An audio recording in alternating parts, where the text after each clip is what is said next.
கோழி இறைச்சி சமைக்க போகிறேன் மத்தியான சாப்பாட்டுக்கு. இந்த கோழி இறைச்சி 500 கிராம், மிளகாத்தூள் தேவையான அளவு, தக்காளி பழம் 2 வெட்டி வச்சிருக்கிறேன். தாளிக்கிறதுக்கு கருவா, ஏலக்காய், பெருஞ்சீரகம், வெள்ளைப்பூடு, இஞ்சி, உப்பு, கடுகு, கருவேப்பமிலை, மஞ்சள் தூள், உருளைக்கிழங்கு, வெங்காயம், பச்சை மிளகாய், தேசிக்காய். இறக்கின பிறகு பெருஞ்சீரகத்தூள் வாசத்துக்காக வச்சிருக்கிறேன்.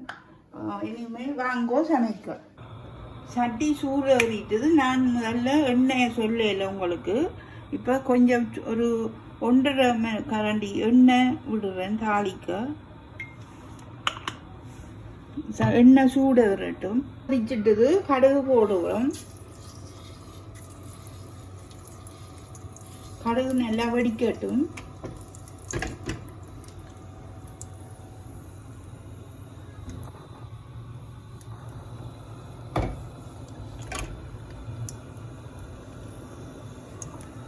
கடுகு வடிச்சிட்டுது.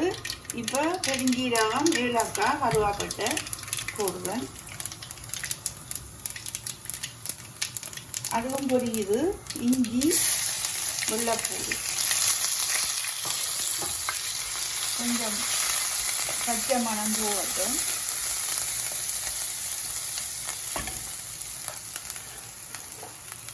இனி வந்து வெங்காயம் போடும்.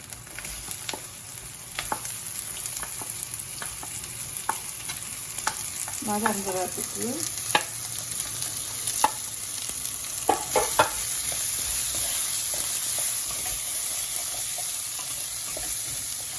கொஞ்சம் வதங்கணும் நல்லா. அதுக்கு தேவையான கொஞ்சம் ஒரு இது வெங்காயம் வதங்குறதுக்கு உப்பு கொஞ்சம் போட்டு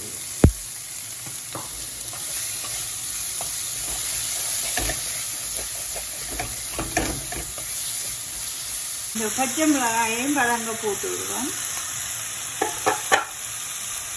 கொஞ்சம் கருவேப்பிலை போட்டு கிண்டி விடுவோம்.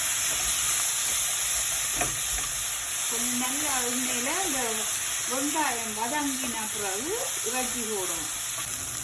இப்போ இறைச்சி வதங்கிட்டு வெங்காயம் இறைச்சியை போட்டு கிண்டிட்டு கொஞ்சம் நேரம் அவிய விடணும். இந்த இறைச்சியில் உள்ள தண்ணி வரும். தண்ணியும் விடக்கூடா. இதை கிண்டி போட்டு இதை மூடி வைக்கும். இது இப்போ ஒருக்கா கிண்டி விடுவோம்.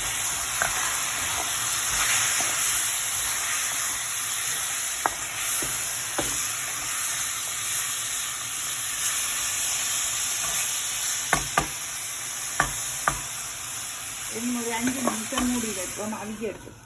இப்போ 5 நிமிஷம் ஆயிட்டுது. கிண்டி விட்டுட்டு இதுக்கு வெட்டி வச்சுக்கிற தக்காளி பழம்,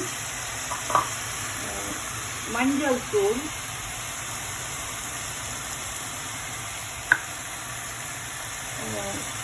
உருளைக்கிழங்கு,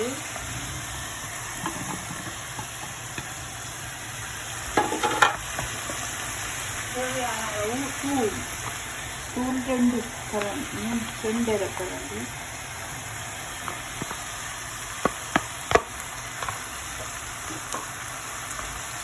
உப்பு கொஞ்சம் தான் போட்டுறேன். வெங்காயம் வதங்க.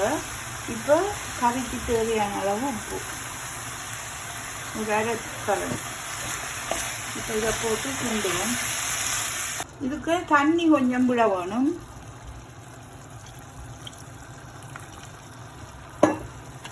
இப்போ இது இப்படியே மூடி வச்சு தக்காளி பழம், இறைச்சி, கிழங்கு எல்லாம் 2 அவிஞ்சு வரணும்.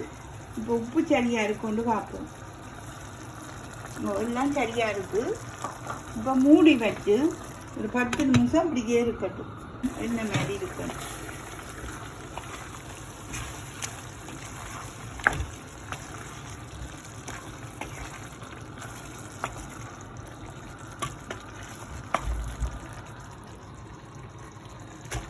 கிழங்கு அவியணும்.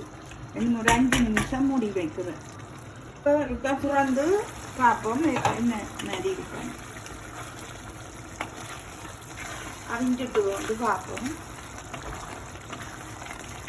உருளைக்கிழங்கு இன்னும் கொஞ்சம் அவிக்கணும்.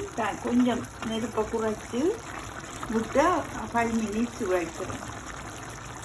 ஒரு பாப்பம் 10 நிமிஷம் ஆயிட்டுது. கிழங்கு அவிஞ்சிட்டு ஓகே, இது அவிஞ்சிட்டுது. கொஞ்சம் பத்தட்டும் கிழங்கு.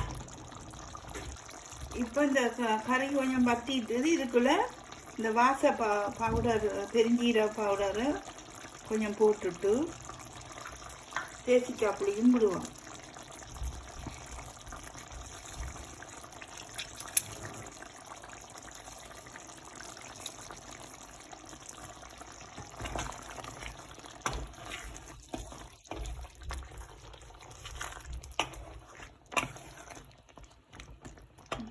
சுவையான சிக்கன் கறி தயாராகிவிட்டது. நீங்களும் இதே மாதிரி வனஜாவின் சமையலை பார்த்து செய்யுங்கோ. எனக்கு சப்ஸ்கிரைப் பண்ணுங்கோ, லைக் பண்ணுங்கோ, பெல் அமர்த்துங்கோ, கமெண்ட் பண்ணுங்கோ.